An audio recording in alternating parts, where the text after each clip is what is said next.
He began disrobing. As he pulled up his pants, the boat almost turned over. Yvonne screamed.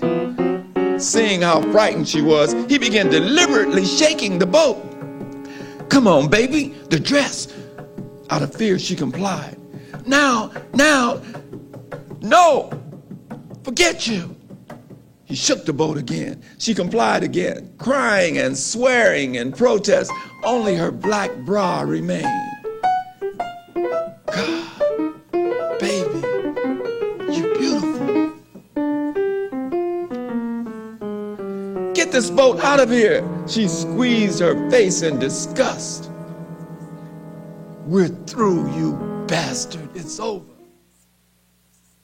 Tonight's concert will differ a little bit from the previous ones in that we won't be using an orchestra, obviously. We will be using piano. The music for tonight is all piano music. And instead of one featured artist, we have three. Very esteemed individuals. I'm very happy to have them here tonight. From San Diego State University, Professor Richard Thompson, jazz pianist extraordinaire. From here at UCSB, our own extraordinary pianist, Jeremy Haladina, Professor Jeremy Haladina. And the esteemed author poet from Los Angeles, California, Professor Donald McKeer. I know you just got your program, so let me give you a little bit of information about some of the pieces.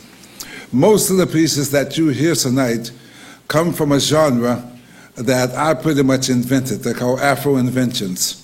In a simple way, you can think Bach meets The Loneliest Monk, maybe. Or Bach meets Scott Joplin. You have to ask yourself, like I did in the late 80s when I invented the genre, what would happen if you took the form, the baroque form of the invention, and you merged it pretty much with Afro-vernacular music? The results would be pretty strange. And I hope you enjoy the consequence of my insanity. Also tonight, we feature two preludes, one emanating from earlier in my career. It's called Preludes for the Young Pianist. Simple, elegant, hopefully naive, typical of the period. And the second set of preludes are called Tangulizi Kabla and Shaku, which is Swahili. It means preludes before a dissertation. It's two of them, Maisha ya Roho, meaning life of the spirit, and Mchanganyiko, which means mixture. Life of the Spirit is a sort of contemporary pianistic tone poem, and this music, both preludes will be used to underscore the short story that I wrote in the late 1990s called Now Do We Understand? Now Do You Understand? The poetry was written during the mid-90s, basically, and the short stories were written from 1995 to 2000. So without any further ado, I'd like to bring to the stage our first eminent artist, Professor Jeremy Haladina, to open the program. Thank you very much.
Mr. Leaf, I've seen your many moods, watched you fall far from your home, change your color, change your size, watch you die and be reborn.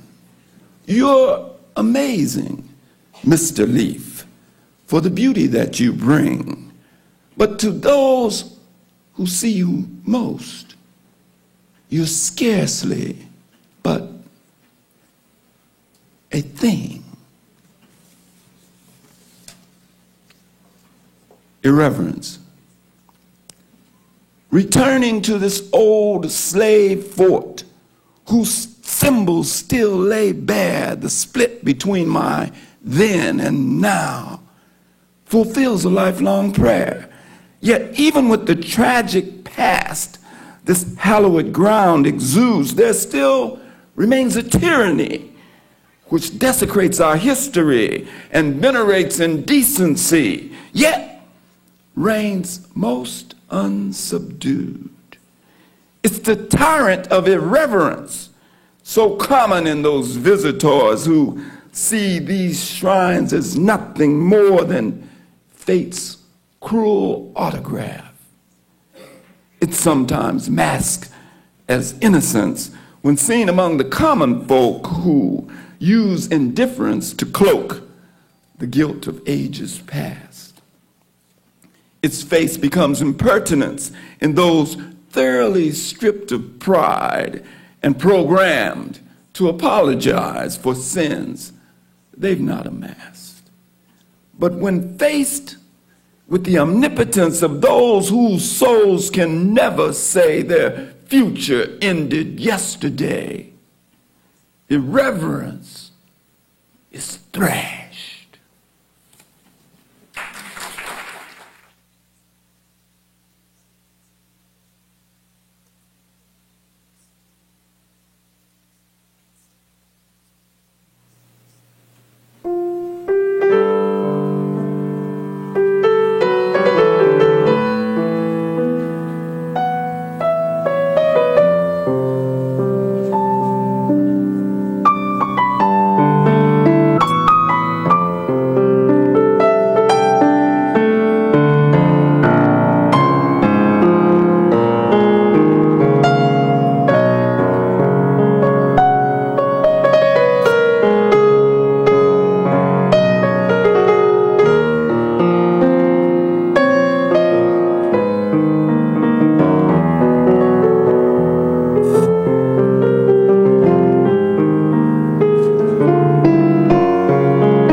Profound remorse engulfs my total soul when witnessing how easily a race can be seduced into its own disgrace by setting adrift the culture it should hold.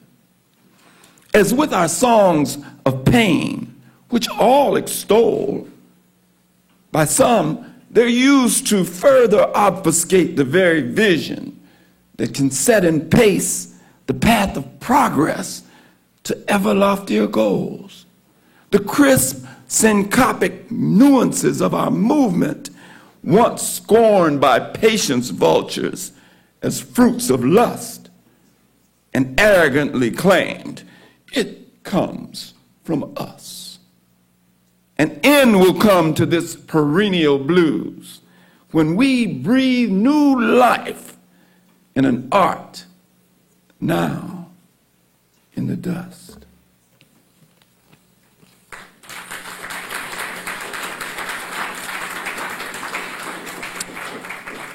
Once again, I've returned to the womb of my past, where my soul first enrolled in a hideous class, one which taught most completely the lessons of pain and the lessons of hate and betrayal and shame.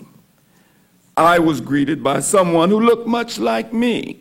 It was here in such slave forts we split history. Once in time we were colleagues of like signature, but today he's my tour guide. I'm his visitor. It's a shame. It's so sad that our eyes cannot meet, but reflections of truth are sometimes indiscreet. So now it's a job, and the past we'll ignore, 'cause today he's my tour guide, I his visitor. As we browse through the room where our forebears were sold, he recited their saga, remorseless and cold. Should I think this act gruesome? Should I be enraged? No, because we're just actors. This castle, a stage, where we sell to the tourists a past fate depraved, and they walk away chuckling. They're still quite enslaved. But it's paid entertainment, it's nigger folklore, which includes him, the tour guide, me, visitor. Moving towards the slave dungeons, one thought would not quit. My amusement when tour brother glosses this spit. But the moments forthcoming would not be for laughter. Instead, they would speak of a heinous disaster, a study no people could ever efface in the technique of dehumanizing a race. From the main deck, we entered the first of the dungeons. It felt as though we had been suddenly plunged into darkness from light in a way quite symbolic, a sinister flight to by Satan, approaching the sty where the undispatched slaves were dishonored, discultured, and ill-congregated, disrupted from all but their color and fate.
Flight attendants, please prepare for landing. These words spoken by the captain of Delta Flight number 183 were the first of two events that interrupted the windy, rainy descent of the Airbus into the Baton Rouge Metropolitan Airport. A sudden blinding flash of lightning struck the plane just before it landed. This was the second. It created no damage, and the shock of the event was over just as quickly as it had come. Within seconds, Louis Wellington was listening to the eerie whistle of the jet slicing through the air shortly after it touched down on the runway. The roaring sound of the brakes followed quickly, dissipating the whistle as the plane slowed. After deboarding, Louis rented a car and drove down to the South Baton Rouge. A short time later, he arrived on the avenue leading to the street on which he had lived as a child. He did not understand the urge that drove him to return to his old neighborhood, but it consumed him so deeply that he didn't see, until the last moment, the speeding vehicle that jumped into his lane while trying to pass another car. He slammed his brakes quickly, then yanked his steering wheel to the left, swerving his car violently onto the grassy incline that shouldered the street.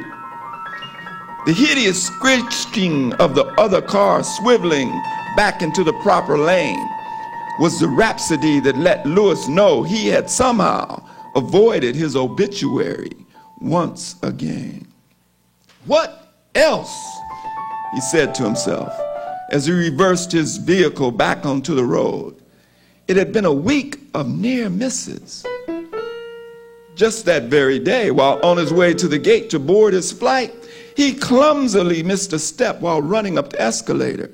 This hurled him headfirst into a suitcase that had somehow sandwiched itself between him and the razor-like edges of the moving steps. On the previous day, his girlfriend had set fire to the wicker chairs on his patio deliberately while he slept in another part of the house.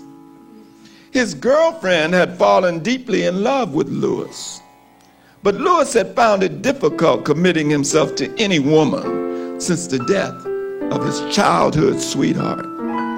This is why he never married. So one day, in a moment of utter frustration, she snapped. Somehow, he smelled the smoke and woke up in time to minimize the damage. He never figured breaking up with her would be this frightening. It's good the plane didn't crash, he murmured as he turned onto the street on which his old home resided. But what did it matter, he thought. He had finally arrived to the place in which he had truly been happy as a child. He had returned home, or rather to something that once resembled it. A gloomy look quickly eclipsed his sunny countenance as he drove down his old street. The row of dark green houses that dotted one side of the street, some were dilapidated, others were not far behind. Most were empty.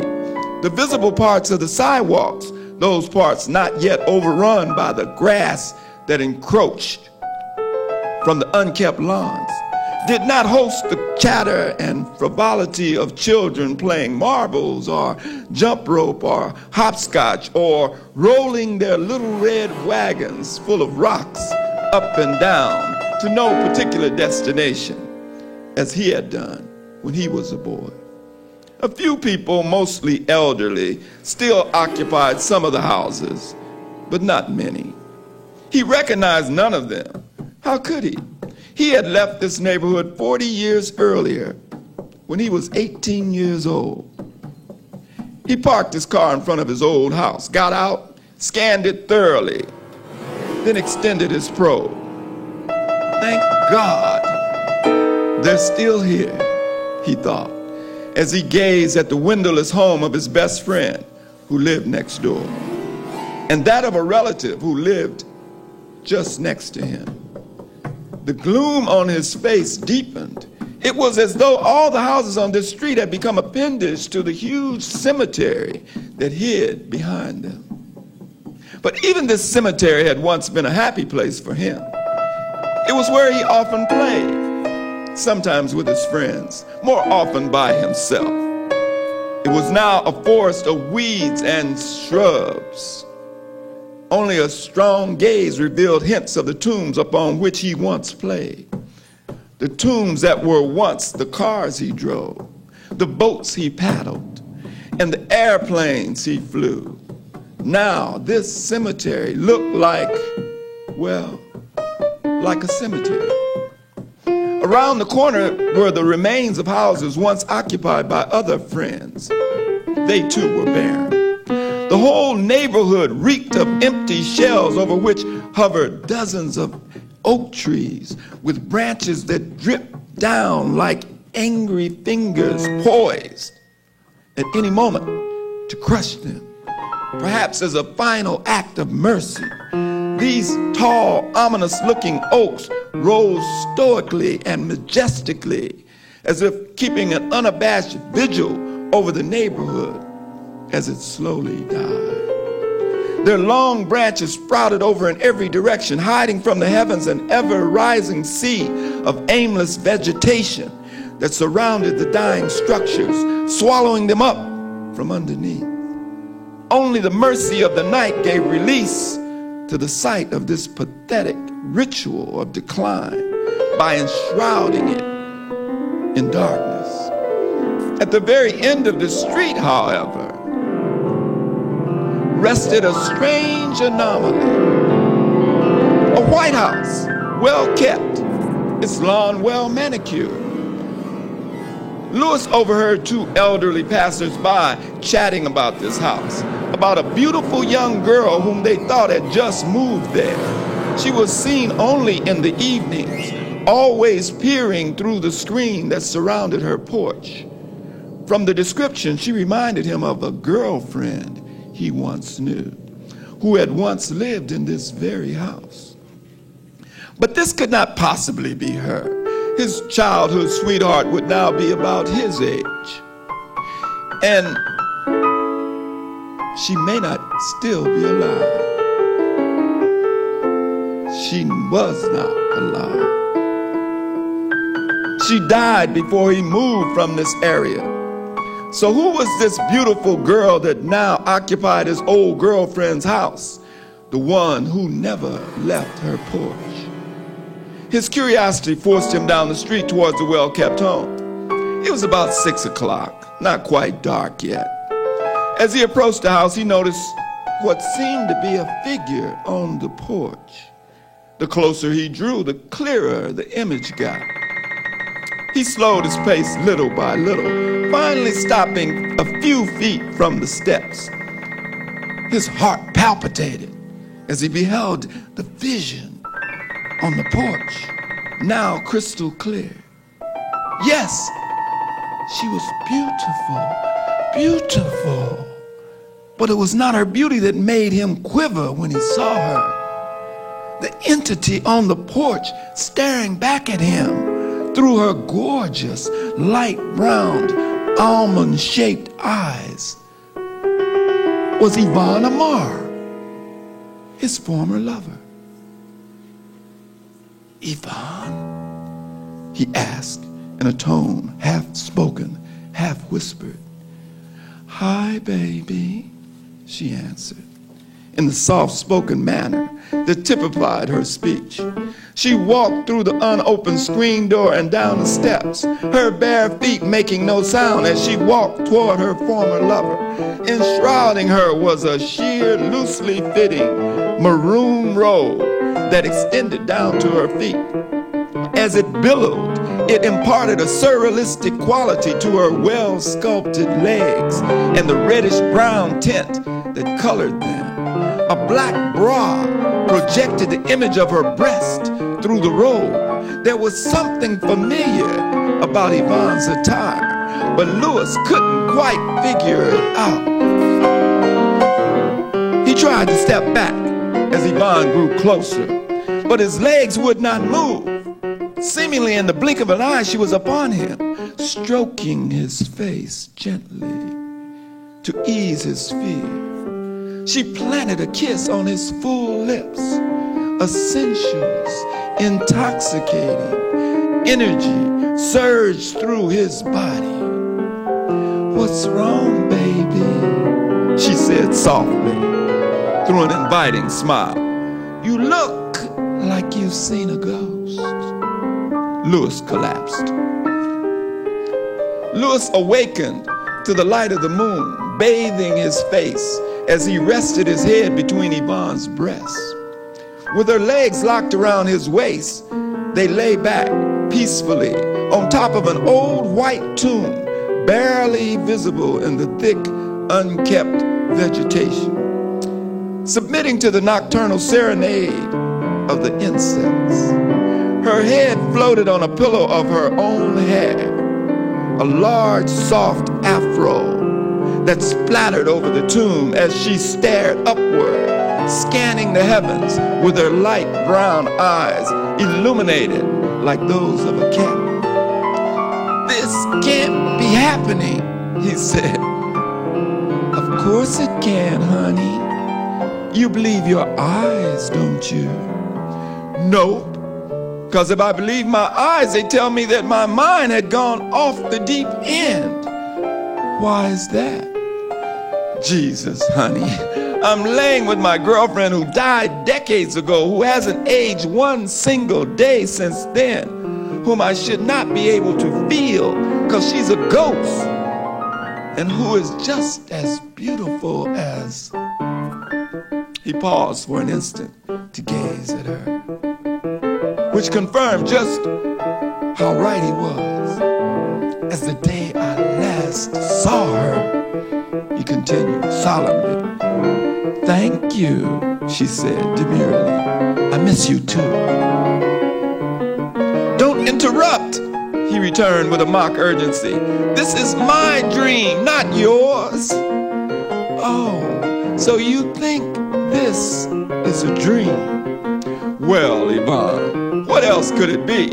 It's either that or I've gone completely insane." "There are other alternatives, honey." "Really? Like what?" She did not answer. Instead, she uncrossed her legs, slid from underneath him, then stood in front of him. "Do you remember this place?" she said. "Oh yeah, the place we always came when we wanted to be alone, our secret spot, a graveyard." Jesus. He laughed sarcastically. "But you gotta admit, honey, nobody would look for us here, especially at night." "This was our favorite tune." "Sure was," Louis said, with an expression that confirmed the return of the memory. "Do you remember what happened the last night we were here, Louis?" "I'll never forget it, Yvonne. I wanted to make love to you. You were so afraid, but I wanted you so much, so much." He echoed in a softer tone as he shook his head mildly from side to side. "I never did completely apologize." "Yes, you did, Louis. I just doubted that you meant it, or if you really meant what you said afterwards as I lay in your arms." "I vowed that we would be together forever, that I would never, ever leave you. We talked about our wedding night, remember? You said that on our first night, you would wear a see-through robe and it would be..." He paused as he looked at her, then continued with a noticeably more solemn tone. "The color, I said, looked best upon you." "You like it, honey?" she asked as she levitated above the weeds and spun around several times. "So this is our wedding night, Yvonne?" he asked in an abrupt tone. So what am I supposed to do, baby? Kill myself so we can be together? This is the punishment you're demanding? Tears begin to drip from his eyes. Yvonne, I can't undo what happened that night. I'm so sorry, baby. I've lived it 1,000 times since then. Each time, a part of myself died. His tears now poured heavily down his face. The wetness of his face glistened under the light of the moon. I'm so sorry. He put his hands over his face and wailed loudly. The event that caused Louis so much pain happened on the following night. Louis invited Yvonne to go with him boating on the City Park Lake. She reluctantly accepted. The water was calm when Louis pushed his uncle's motorless boat into the water.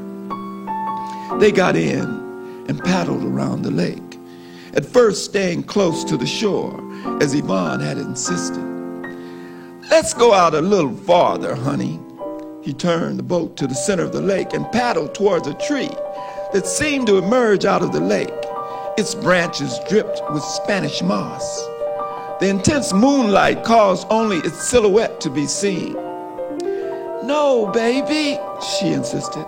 Turn around. Don't be afraid. I got your back if anything goes wrong. There were no life jackets in the boat or any other safety devices that there should have been.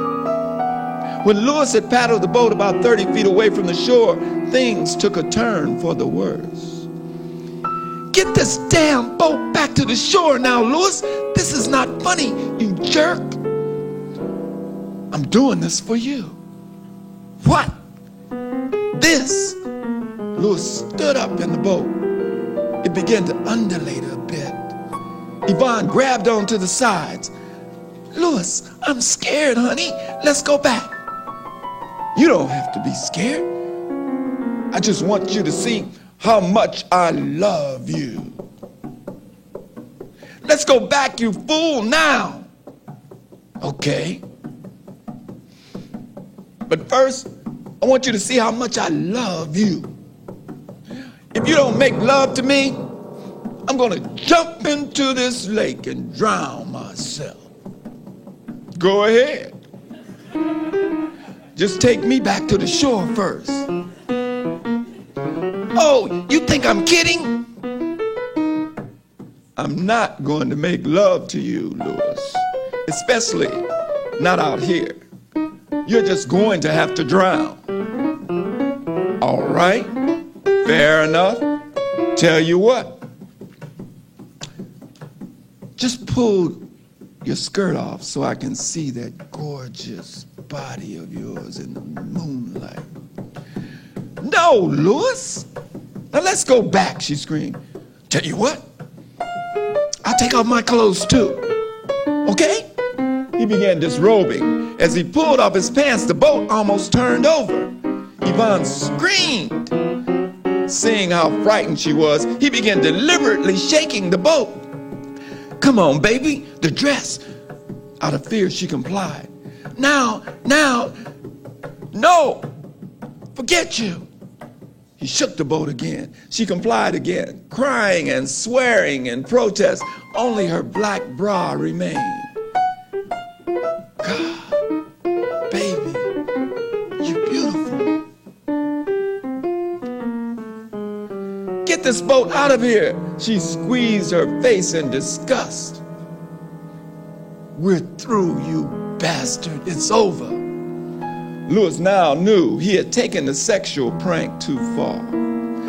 Okay, I'm sorry, baby, he said. We're going back now. Louis bent down to pick up the paddle. As he stepped forward, he tripped over his shoe in the boat and fell to the side. His weight caused the boat to turn over. Louis and Yvonne spilled out of the boat into the murky water. Louis saw her pour out. He ducked under to look for her, but couldn't find her. The water was darker and deeper than he thought. The moonlight did little more than illuminate the surface. He repeated his underwater searches for Yvonne. Time after time, he dove under until he no longer had the energy. 20 minutes later, Frustrated, out of breath, afraid, and consumed by guilt and fear, he clutched the bottom of the capsized boat, slammed his head into it, then screamed as loud as he could. Yvonne's death was ruled an accident, but it was no consolation for Louis. He knew he was already serving time in a more severe prison, one from which he could never escape, and his sentence was for the rest of his life. He visited Yvonne's grave every day for nearly a year until the day he left. Every day he prayed to her on his knees for forgiveness, but he never did leave the gravesite feeling absolved. After nearly a year, his family moved from the neighborhood permanently, thinking this in the best interest of their only son. If I could give my life for the return of yours to this earth, I would.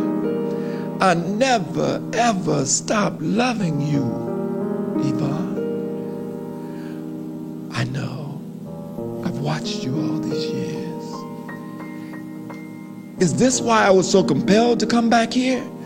To submit myself to your judgment? I have no problem with this, honey. Louis slid off the top of the tomb and onto the ground, onto his knees. Do with me what you will, my love. Anything. Just don't stop loving me, 'cause I will never stop loving you, ever.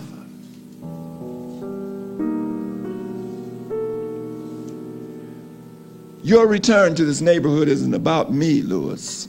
It's about you. Yvonne grabbed his hands and lifted him to his feet.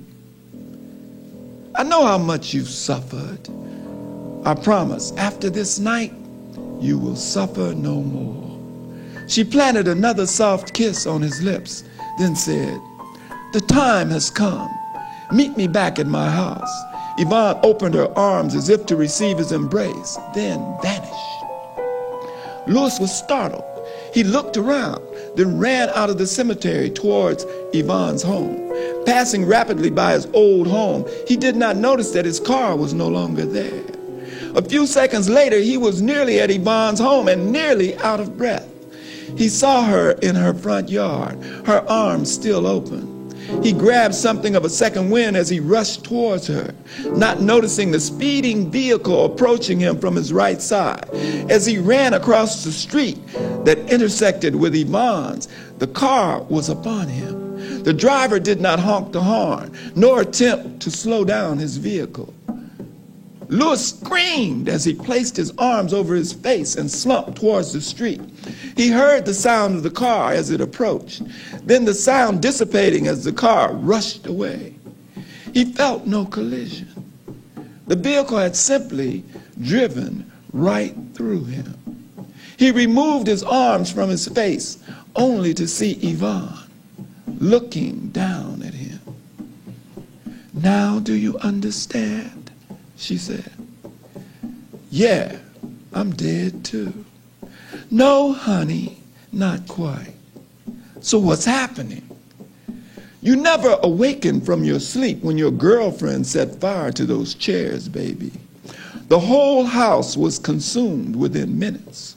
You were burned nearly to death. You've been holding on to life since then, in a coma. But your spirit released itself so that you could return here. But Yvonne, I remember the flight I took, the car I rented, the drive to this neighborhood, all events implanted in your consciousness, baby. Do you also remember the near accidents associated with all those events? Yeah, come to think of it. They were all potentially fatal, you know. They too were implanted to help you let go. But why did I return here? In a very real sense, you never left here, Louis.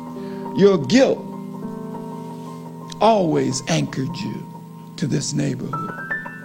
Your guilt at what happened to me, not to mention the love you've always had for this neighborhood, We felt that if you were allowed to see this area as it is now, you would understand that things change, that life moves on, that nothing in the temporal world is permanent, honey.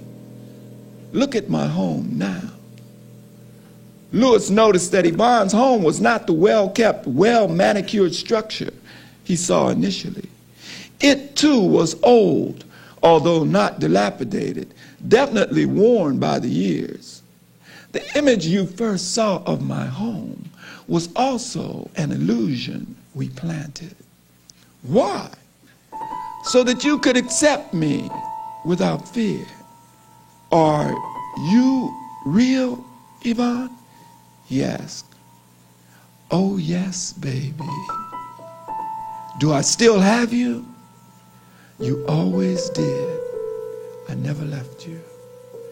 A great sense of gratification framed itself on Louis's face. So, what awaits me on the other side? Me, of course, she said through an inviting smile. Isn't that enough? Your parents and many of your friends are there too. Louis turned and gave the neighborhood one last gaze, then said, I'm ready, baby. Let's go. Just then, a huge white light enveloped them. Louis' middle-aged appearance suddenly transmuted into that of himself at 18. He grabbed her hand as their physical images melted into the light, which thereafter dissipated into the cosmic. In Louis' room at the Santa Barbara Cottage Hospital, the doctor and nurses worked frantically to revive him. The straight line and the monotonic pitch from the machine next to his bed had alerted them only seconds earlier that Louis' breathing had stopped. After several unsuccessful attempts to restore Louis' breath, the doctor uttered in frustration, okay, okay, that's it. He's gone.